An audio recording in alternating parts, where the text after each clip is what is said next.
English time with ELC English Language Club.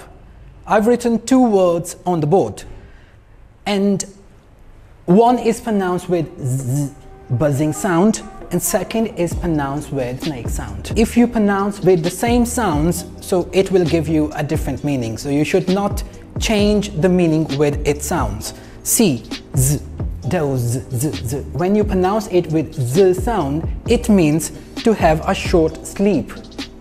And when you pronounce it with snake sound, dose, dose, it means a measured amount of something as medicine.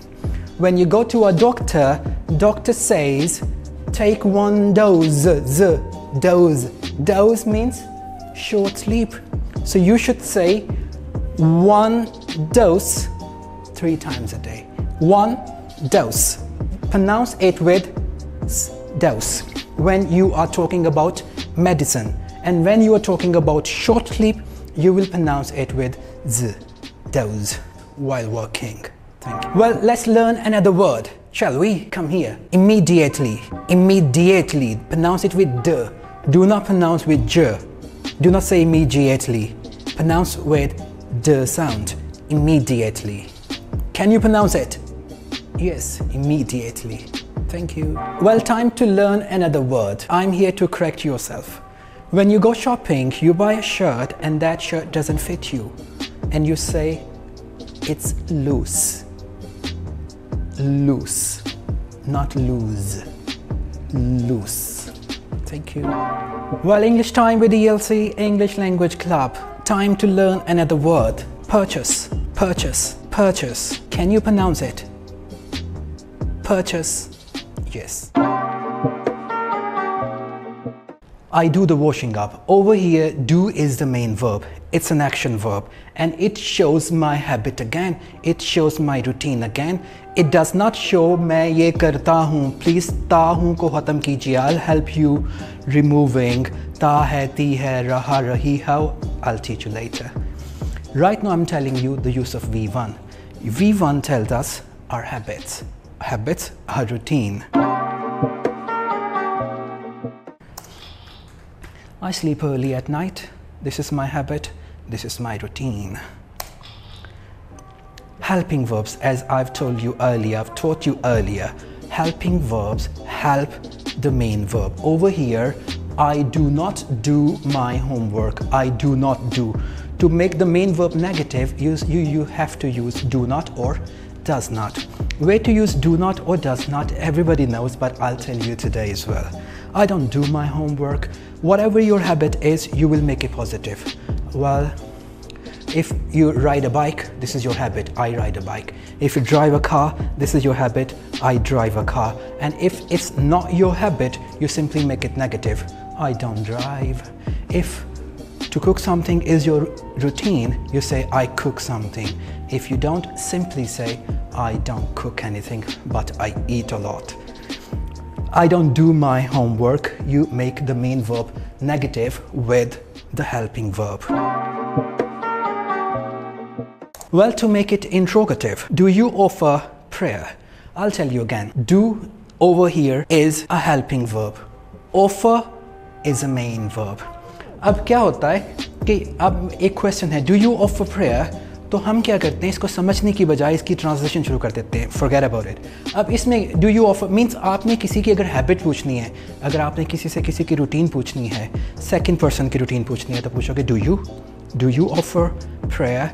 Do you recite the Holy Quran? Do you cook anything? Or do you eat out with your friends? तो यार सारे questions क्या हैं आपकी habit और routine के. अब अभी स्टार्टिंग लेक्चर्स हैं तो उसको उसी की तरह के समझिएगा.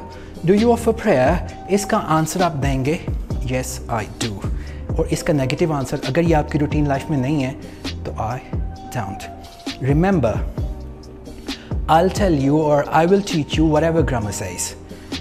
Well, in grammar it is written that when you are asking about short answers, simply you asking do you do it, तो उसमें आपने जो मेन वर्ब है कोशिश कीजिए उसको रिपीट नहीं करें. अगर आप ये कहते हैं डू यू ऑफर प्रेयर, तो अगर आप ये कहें येस आई ऑफर, नहीं, आप बोलिए yes I do. It sounds more beautiful. yes I do. अगर मैं पूछता हूँ do you listen to music, तो आप बोलिए yes I do. अगर नहीं तो आप बोलिए no I don't. हाँ, अगर क्वेश्चन आपसे पूछा जा रहा है what do you do in your free time, तो फिर आप कंप्लीट आंसर दीजिए. In my free time I study books, I watch TV in my free time, I read books. और अगर आपसे क्वेश्चन पूछा जा रहा है do you read books, तो read को रिपीट ना कीजिए, बोलिए yes I do. हाँ, अगर इसके बाद अगर आपने yes I read English or Urdu books or my course books, I read. For complete answer, I will say I watch TV in the evening. And for short answer, do you watch TV in the evening? Yes, I do. And if it's not your habit, simply say no, I don't. Thank you very much. I don't speak English in the class. I don't speak English. See, again, you're learning English language, you have to learn in English, you have to think in English. You don't have to translate कि मैं class में English नहीं बोलता. No, forget about it. I don't speak English means it's not my habit. It's not my routine. And if you do it, you will simply say, yeah, I speak English in the class. I speak English at home as well. अब कोई भी language अगर आप बोलते हैं वो आपकी routine life में शामिल है तो आप कहोगे well I speak Urdu language, I speak Punjabi language with my parents. आपके सामने एक एग्जांपल है. I watch TV at night. When you speak I watch TV at night और when you write it gives us a message. इसको समझने के लिए आपने इसकी उर्दू ट्रांसलेशन नहीं करनी है. आपने देखना है कि सब्जेक्ट के साथ V1 यूज़ हो रहा है और ये आई की हैबिट शो हो रही है. मीन्स इसकी ये रूटीन है. I watch TV, that's it. I watch shows my action. And what is action? My habit. And habit what I do regularly. I watch TV at night. Well, today I'm going to teach you something about present simple. And before I start teaching you something about present simple, you should know that you are learning English language and you have to think in English language because English language is not our language. So we should not translate things. We should not see ta hai, ti hai, raha hai, rahi hai in present simple. You're learning English language, you have to think in English. How? I'll tell you. Well, present simple is all about V1. V1. What is V1 about? You should see it. V1 about our habits, our repeated actions. That's it. अगर आप ये देखें कि आप V1 को इसलिए use करेंगे कि इसके एंड में ता है आता है तो ये गलत है. आपने V1 को इसलिए यूज़ करना है कि ये मेरा एक एक्शन जो कि काम है और वो रिपीट होता है और जो रिपीट होता है वो हमारी हैबिट्स होती हैं. When you're talking about third person singular, you need V1, so you need to add S or ES. When you are writing, you add S or ES, but when you speak, you forget it. Why? Because you are not used to it. और एक और चीज़ आप समझते हैं कि ये तो बहुत आसान है और जितनी चीज़ें आसान हैं उसमें ही बोलते हुए मिस्टेक्स होती हैं. मिस्टेक्स ठीक कीजिए. I speak English with my friends, with my family members. और अगर थर्ड पर्सन की हैबिट बतानी है तो वो बताएंगे he speaks English with me. He plays cricket on Sunday. He helps me with my studies. He helps me. My mother cooks food for me. He doesn't teach me. So when you make the main verb negative, for third person singular, you use does. For first person, I do not, you do not, he or she does not. Or when you use does not, so you use original verb again. And there is no S or ES with negative form. So she doesn't teach me. She doesn't, does not भी बोल सकते हैं, doesn't भी बोल सकते हैं. I do not भी बोल सकते हैं, I don't भी बोल सकते हैं. फिर आ जाती है short questions. जैसे short answers चाहिए होते हैं. पूछा जा रहा है Does your brother study with you? तो इसमें देखना है कि ये जो है ये हेल्पिंग वर्ब है और स्टडी यहाँ पे मेन वर्ब है. शॉर्ट आंसर जब चाहिए तो मेन वर्ब को रिपीट ना कीजिए. Does your brother study? Yes he does. ये ना कहिए यस ही स्टडीज. हाँ, वो मेन वर्ब यूज़ कीजिए जब आपने लेंथी आंसर देना है. तो short answer yes he does, no he doesn't. Yes she does, no she doesn't. So remember, when you're using first person, I do not. When using second person, you do not. Using third person singular, he does not, she does not. Using third person plural, so you say they do not. Thank you very much. जब verb के साथ s और es का इजाफा किया जाता है तो दो तरह की साउंड्स मिलती हैं।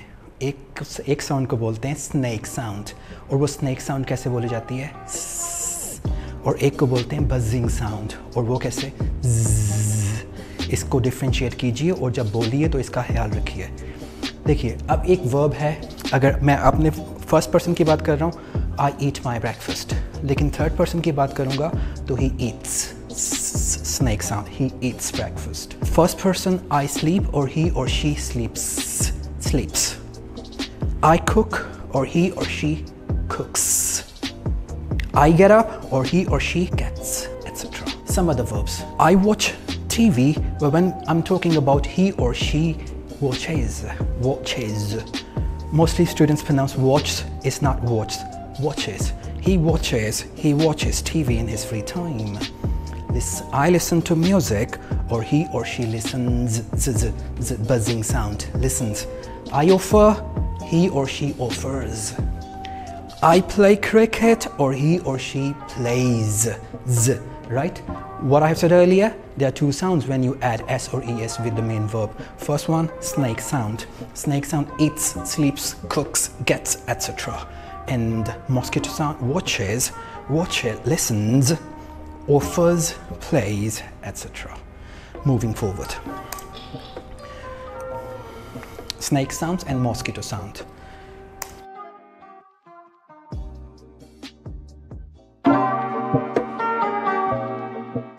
Well, students, moving forward, I'm gonna teach you something where I see students making more mistakes. Recently, we have studied something about I and something about you, means subjects. Subjects क्या होते हैं? Subjects first person में होते हैं. First person में है I, we. Second person में है you. Third person में plural की form में देखा जाए तो they. Mistakes कहाँ पे होती हैं? जब हम third person singular की बात करते हैं तो हम verb में कोई changes नहीं लेके आते हैं. मैं आपको ये सारी चीज़ें इसलिए नहीं बता रहा हूँ कि आपको नहीं आती हैं. मैं इसलिए बता रहा हूँ कि आप बोलते हुए mistakes करते हैं. हम इंग्लिश लैंग्वेज को बोलते हुए मिस्टेक्स क्यों करते हैं? क्योंकि हमें चीज़ें आसान बहुत लगती हैं. अगर आपको कोई भी चीज़ बताई जाए तो आप सिंपली यही कहते हैं, मुझे तो आता है, हाँ मुझे ये नहीं आता है, हाँ मुझे ये सिखा देंगे तो मैं बोलना शुरू कर दूँगा. लैंग्वेज जो है वो सीखने से नहीं आती है, लैंग्वेज प्रैक्टिस करने से आती है. अब जब आपसे लिखने के लिए कुछ कहा जाएगा तो आपकी ग्रामर की स्लिप्स नहीं होंगी, लेकिन जब बोलने के लिए कहा जाएगा तो आपकी ग्रामर की स्लिप्स इसलिए होंगी क्योंकि आपकी ज़ुबान यूज़ टू नहीं है. अब ये देखिएगा, जो चीज़ मैं आपको बताने लगा हूँ वो आपकी ज़ुबान के लिए, आपकी स्पीकिंग के लिए. जब भी आपने थर्ड पर्सन सिंगुलर की हैबिट्स बतानी है, जब भी आपने उनकी रूटीन बतानी है, मतलब उनके एक्शंस बताने हैं, तो ऑब्वियसली वो वर्ब के साथ ही बताने हैं. बिस्मिल्लाहिर्रहमानिर्रहीम. Assalamu alaikum, dear students. Today I have come here to teach you about English grammar. Yes, English grammar everybody is worried about. But before I start teaching you something about present simple, past simple, or future simple, etc., I'll teach you very important thing. It will help you learn all the tenses, I guarantee you. Very important thing today, and that is a verb. Well, there are different types of verb.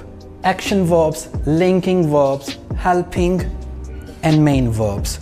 If I ask you a question, or if I ask somebody a question, what is a verb? And everybody says, verb is an action. I agree, but there are some other verbs where there is no action, but those are also called verbs. और वही चीज़ आज आपके सामने मैं clear करूँगा. आइए. Well, there are different types of verbs. Some show action and some don't. जैसे मैंने पहले बताया कि कुछ ऐसे verbs हैं जिनमें action नहीं है, उनको भी verb कहा जाता है. और action verb का तो आपको पता ही है. Action verbs क्या है, उसकी definition पढ़ लेते हैं. An action verb tells what the subject of the sentence does. कि ये बताता है आपको कि what the subject of the sentence does. अब action verb में आपने ये देखना है कि action verbs में हमारी movements आ जाती हैं. मतलब action means to act. Act means कोई काम करना. For example, to go somewhere, to eat something, to wear something, to see or watch something, or to teach something, and these are action verbs. See, action verb. There are some sentences there. Bill hits the ball. Bill hits the ball. And it's a complete sentence. If I say you find a verb, so hits is a verb here. The cat purred softly. Purred, second form of verb. I walked to school. I walk. Walk is an action. And Susan spoke to me. Spoke is an action that is completed action. अक्सर student से पूछा जाता है helping verbs क्या होते हैं, तो वो डायरेक्ट जंप लेते हैं am, is, are, has, have helping verbs हैं. तो ये हमेशा ऐसा नहीं है. हेल्पिंग वर्ब को पहले डिफ़ाइन कीजिए या पहले समझिए, उसके बाद बताइए हेल्पिंग वर्ब्स क्या होते हैं. आपके सामने डेफिनेशन है. A helping verb helps a main verb. Helping verb जो है वो मेन वर्ब की हेल्प करते हैं. And helping verb comes before the main verb. अब वो हेल्पिंग वर्ब्स कौन से हैं आपके सामने देखिए. I am eating my lunch. It's a sentence, it's a complete sentence. अगर मैं आपसे पूछता हूँ कि यहाँ पे हेल्पिंग वर्ब कौन सा है, तो यहाँ पे हेल्पिंग वर्ब है एम. लेकिन एम को हम लिंकिंग वर्ब भी पढ़ चुके हैं. लेकिन वो लिंकिंग वर्ब जो है वो आपको देखा था कि वो कनेक्ट करता है सब्जेक्ट को और ऑब्जेक्ट को. जैसे यहाँ पे वी आर हंग्री, यहाँ पे आ लिंकिंग वर्ब है. हेल्पिंग वर्ब क्यों नहीं है? क्योंकि यहाँ पे कोई और वर्ब नहीं है जिसकी ये हेल्प कर रहा है. Helping verb helps the main verb. अब यहाँ पे देखिए I am eating my lunch. I am eating my lunch. अब यहाँ पे am helping verb क्यों है? क्योंकि ये eat की हेल्प कर रहा है ing फॉर्म में यूज़ करने के लिए. He has taken the test. आप ing फॉर्म को helping verb के बगैर यूज़ नहीं कर सकते. थर्ड फॉर्म को आप has और have के बगैर यूज़ नहीं कर सकते. मतलब आप helping verb के बगैर आप थर्ड फॉर्म को यूज़ नहीं कर सकते हैं. उसके बाद we were walking. अब यहाँ पे वो जो है वो हेल्पिंग वर्ब क्यों है? क्योंकि ये मेन वर्ब की हेल्प कर रहा है. I like black color. I like black color. इसमें एक like है, like एक वर्ब है, लेकिन इसमें एक्शन नहीं है. इस like को भी लिंकिंग वर्ब के तौर पे यूज़ किया जाता है. लेकिन मैं एक चीज़ आपको बता दूँ, you are learning English language, ना लर्निंग मैथ्स और साइंस, जहाँ पे रूल्स सेम हैं. आपने खुद से जज करना है कि क्या ये वर्ब ऐसा है जिसमें वो एक्शन है. अब smell can be a linking verb और smell can be an action verb. Action verb भी हो सकता है और लिंकिंग वर्ब भी हो सकता है. एक्शन वर्ब कैसे हो सकता है? जब इसमें कोई एक्शन हो. लिंकिंग वर्ब कैसे हो सकता है? जहाँ पे इसका एक्शन ना हो. अब ये देखिए, आपको लगता है कि द रोज़ स्मेल्स गुड. अगर ये पूरा सेंटेंस आप पढ़ते हैं तो आपको लगता है कि यहाँ पे रोज़ का कोई एक्शन है. रोज़ का कोई एक्शन नहीं है.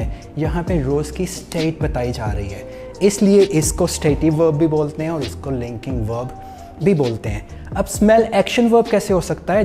जब उसमें किसी का एक्शन होगा. मैंने चाय पकड़ी है तो मैं क्या कर रहा हूँ? This is what I'm doing something. I'm smelling. It means smell can be an action verb or smell can be a linking verb. एक और चीज़ मैं आपको बताता चलूँ, इंग्लिश ग्रामर को सीखने के लिए आपको इंग्लिश में ही रहना है, ट्रांसलेशंस में नहीं जाना है. If you're learning Urdu language, you have to think in Urdu. If you're learning or speaking Punjabi language, you have to speak or you have to think in Punjabi. Same is the case with English language. If you're learning or speaking English language, you have to think in English language. Smell की एक example देता हूँ मैं. उर्दू ने English language को ख़राब कर दिया हुआ है क्योंकि हम उर्दू की निशानियों के साथ सीखते हैं. अगर मैं कहता हूँ, अगर कोई स्टूडेंट मुझसे पूछता है आने की इंग्लिश क्या है, तो मैं कहूँगा आई डोंट नो. अगर कोई मुझे पूछता है जाने की इंग्लिश क्या है, तो मैं कहूँगा आई डोंट नो. मैं कहूँगा पूरा सेंटेंस और उस सेंटेंस की सेंस बताइए. अब सेंस क्या है कि मैं एक दरवाज़ा खोलता हूँ, एक रूम में एंटर होता हूँ और दरवाज़ा खोलता हूँ, तो मैं कहता हूँ इस रूम से स्मेल आ रही है. तो अब आने की इंग्लिश होगी, मैं क्या करूँगा? उर्दू से इंग्लिश करूँगा. मैं कहूँगा smell is coming from this room. Smell is coming, क्योंकि मेरे माइंड में वो ट्रांसलेशन है. आने की इंग्लिश कम है, जाने की इंग्लिश गो है. ऐसे ही अक्सर आपने टेलीफोन पे बात करते हुए सुना होगा, तो आप कहोगे your voice is not coming, your voice is not coming. तो ये जो ट्रांसलेशंस के साथ लैंग्वेज सीखी जाती है, ये ठीक नहीं है, इसमें मिस्टेक्स हैं. आपको इनको इंग्लिश रूल्स के साथ ही सीखना है. अब देखिए, जब आप रूम खोलते हैं, रूम से स्मेल आ रही है, तो आप सिंपल बोलेंगे well this room smells. You can't say this room is smelling. This room smells. Why? Because आप उस रूम की स्टेट बता रहे हैं. और वहाँ पे भी जो स्मेल है वो एक लिंकिंग वर्ब के तौर पे यूज़ किया जा रहा है। हाँ, इसको आईएनजी फॉर्म में तब यूज़ करेंगे जब ये एक्शन होगा। With the telephone, if you are talking to your friend, your family members, etc., तो आप कहोगे मुझे आपकी आवाज़ नहीं आ रही, तो रही रहा को भी छोड़ना है। आगे जाके जब आईएनजी फॉर्म पढ़ाऊँगा तो मैं बताऊँगा रहा है कि क्या नुकसानात हैं। आप सिंपल कहेंगे excuse me, I can't hear you, I can't hear you. आप ये ना कहिए your voice is not coming, simply you will say I can't hear you. बहुत सी चीज़ें सिखाने के लिए आगे चलते हैं। लिंकिंग वर्ब की पहचान आपके सामने है। मैं फिर रिपीट करता हूँ, लिंकिंग वर्ब्स वो वर्ब्स हैं जिनमें एक्शन नहीं है। और नॉर्मली ये भी याद रखिएगा, लिंकिंग वर्ब्स को आईएनजी फॉर्म में यूज़ नहीं किया जाता। मैं रिपीट करता हूँ, बहुत ज़्यादा इंपॉर्टेंट चीज़ मैं आपको बता रहा हूँ, लिंकिंग वर्ब को आईएनजी फॉर्म में यूज़ नहीं किया जाएगा। Thank you. एग्जाम्पल्स आपके सामने हैं। अब ये एक कंप्लीट सेंटेंस है, we are hungry, we are hungry. और इसमें अगर देखा जाए कि वर्ब कौन सा है, तो यहाँ पे आ वर्ब है। और इस वर्ब को क्या नाम दे रहे हैं आप? Linking verb. और इसको लिंकिंग वर्ब क्यों कह रहे हैं? क्योंकि इसमें एक्शन नहीं है। He was late to school, अब यहाँ पे इसकी सेकंड फॉर्म यूज़ हो रही है, वॉज वर्ब की सेकंड फॉर्म। अब इसको क्या नाम दे रहे हैं हम? Linking verb. अब इसको लिंकिंग वर्ब भी क्यों कहा जाता है? क्योंकि इसमें एक्शन नहीं है। The winner is Johnny. अब ये एक कंप्लीट सेंटेंस है, द विनर इज़ जॉनी। इसमें अगर आप देखा जाए तो वर्ब कौन सा है? इज़ क्यों वर्ब है? क्योंकि इसमें कोई एक्शन नहीं है, इसलिए इसको लिंकिंग वर्ब बोला जाता है। Well, the last sentence is the rose smells good. Smell, यहाँ पे स्मेल एक वर्ब है और ये भी एक लिंकिंग वर्ब है। अब ये लिंकिंग वर्ब क्यों है? ये पूरा सेंटेंस अगर आप देखें तो इसमें कोई भी एक्शन नहीं है, और वो वर्ब जिनमें एक्शन नहीं है उनको लिंकिंग वर्ब बोला जाता है। वेल, जैसा कि मैंने आपको पहले बताया, there are different types of verbs, some show action and some don't. कुछ ऐसे वर्ब्स हैं जिनमें एक्शन है और कुछ ऐसे वर्ब्स जिनमें एक्शन नहीं है, और जो वर्ब्स जिनमें एक्शन नहीं है उनको लिंकिंग वर्ब कहा जाता है। Linking verb. अब लिंकिंग वर्ब की डेफिनेशन आपके सामने है। अ linking verb connects or links the subject to the object and it does not show action। इसको देखिए, लिंकिंग वर्ब को ये it does not show, इसमें कोई एक्शन नहीं होता, इसमें वर्ब तो है लेकिन एक्शन नहीं है। और वो लिंकिंग वर्ब्स कौन से हैं आपके सामने? am, is, are, was, were, be, been, seems, और इसके अलावा भी बहुत से लिंकिंग वर्ब्स हैं। मैं आपको सिर्फ उसकी पहचान बता रहा हूँ। लिंकिंग वर्ब्स कौन से हैं? जिनमें कोई एक्शन नहीं है, दैट्स इट। लिंकिंग वर्ब्स जिनमें कोई काम नहीं है। Frank was tired after work। यहाँ पे was जो है वो लिंकिंग वर्ब है। यहाँ पे tired जो है वो एडजेक्टिव के तौर पे यूज़ हो रहा है। हम क्या करते हैं, अक्सर मैं स्टेटस लोगों को देखता हूँ तो वो उर्दू से इंग्लिश करके पता क्या लिखते हैं। अगर वो कहीं पे बैठे हैं या तो लिखते हैं कि मैं बोर हो रहा हूँ, तो वो लिखते हैं आई एम बोरिंग, क्योंकि आईएनजी फॉर्म के लिए रहा का होना ज़रूरी है। तो boring is not a verb, ये एक एडजेक्टिव के तौर पे यूज़ हो रहा है। और अगर आप इस तरह से बोलेंगे आई एम बोरिंग, तो आप कहना तो ये चाह रहे हैं कि मैं बोर हो रहा हूँ, लेकिन इसका मतलब ये है कि मेरी पर्सनैलिटी बोर कर देने वाली है। इसलिए आप इसको ट्रांसलेशंस को ख़त्म कीजिए, रीडिंग ज़्यादा से ज़्यादा कीजिए, और अगर आप बोर हो रहे हैं तो आप कहोगे आई एम बोर्ड, या आप बोलेंगे आई एम गेटिंग बोर्ड, लेकिन हम बोरिंग के साथ इसको ना यूज़ कीजिए। वापस आ जाते हैं, अक्सर ये कहते हैं थर्ड फॉर्म है, ये थर्ड फॉर्म यहाँ पे नहीं है। Frank was tired, was is a verb and it is linking verb। अब यहाँ पे my dad drove his car to the store। अब यहाँ पे verb देखना है, तो ये एक drove एक verb है और इसको क्या नाम देंगे आप? क्या ये linking verb है? लिंकिंग वर्ब नहीं, ये एक एक्शन वर्ब है, क्योंकि ये काम है, एक गाड़ी चलाना एक काम है जो कि कंप्लीट हुआ, उसको सेकंड फॉर्म में यूज़ कर रहे हैं। तो ड्रोव यहाँ पे वर्ब है और ये एक एक्शन वर्ब है, और यहाँ पे सेकंड फॉर्म यूज़ की गई है कंप्लीटेड एक्शन के लिए। Finding Nemo is our favorite movie। अब यहाँ पे वर्ब कौन सा है? is। क्या ये हेल्पिंग वर्ब है? ये हेल्पिंग वर्ब नहीं है। क्यों नहीं है? क्योंकि इसमें एक और वर्ब नहीं जो इस जिसकी हेल्प कर रहा है। ये खुद से ही वर्ब है और इसको लिंकिंग वर्ब बोलते हैं। लिंकिंग वर्ब क्यों है? क्योंकि इसमें एक्शन नहीं है। Linking verb. I did my homework right after school। देखिए, बहुत दफ़ा आपके माइंड में ये होता है कि हेल्पिंग वर्ब्स कौन से हैं? do, does, did, was, were, ये सारे हेल्पिंग वर्ब्स हैं। तो मैंने आपको बताया हेल्पिंग वर्ब्स क्या हैं, मेन वर्ब की हेल्प करते हैं। अब यहाँ पे did जो है ये मेन वर्ब है, ये हेल्पिंग वर्ब क्यों नहीं है? क्योंकि ये कोई और वर्ब किसी की हेल्प नहीं कर रहा है और ये काम कंप्लीट हुआ तो I did my homework. So did over here is a verb and it is an action verb. And was cooking dinner in the kitchen. अब यहाँ पे was, अगर मैं देखूँ was तो मैं कहूँगा was तो एक linking verb है. हाँ linking verb है, कब? जब ये मेन वर्ब की हेल्प नहीं कर रहा, लेकिन यहाँ पे कुकिंग की हेल्प कर रहा है, इसलिए ये हेल्पिंग वर्ब है.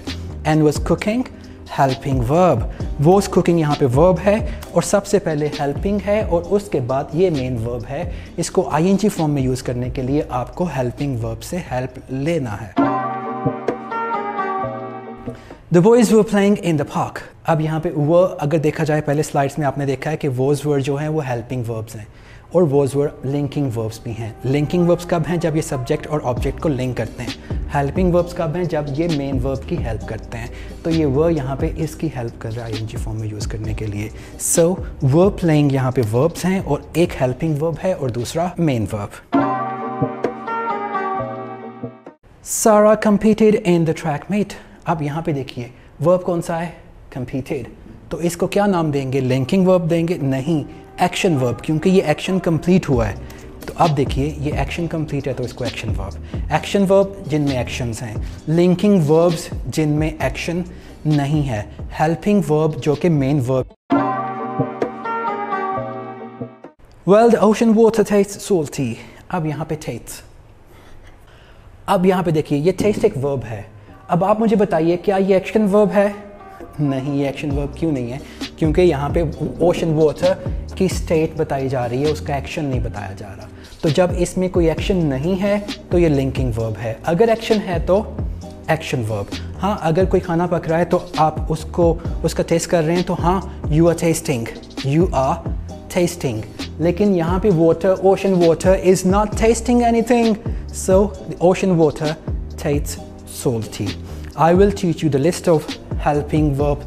I'll teach you the list of linking verbs as well. और मैं आपको फिर बताता चलूँ, linking verbs को ing फॉर्म में यूज़ नहीं करेंगे आप. taste verb, और ये कौन सा verb? action verb नहीं है. यहाँ पे ये linking verb है. action verb हो सकता है जब कोई काम हो तो. Thomas raised his hand. अब यहाँ पे raised तो ये भी एक एक्शन है जो कि कंप्लीट हुआ. Raised, action verb. That's all from today. Thank you very much. I hope you have learned something about action verbs, linking verbs and helping verbs and main verbs. Allah Hafiz. अब आगे चलते हैं और आपके सामने एक practice रखते हैं और उस प्रैक्टिस में देखते हैं कि क्या ये एक्शन वर्ब है, क्या ये लिंकिंग वर्ब है या ये हेल्पिंग वर्ब है. अब एक सेंटेंस आपके सामने है. They are watching television. They are watching television. तो यहाँ पे वर्ब्स हैं, आर भी वर्ब है और वॉचिंग भी वर्ब है.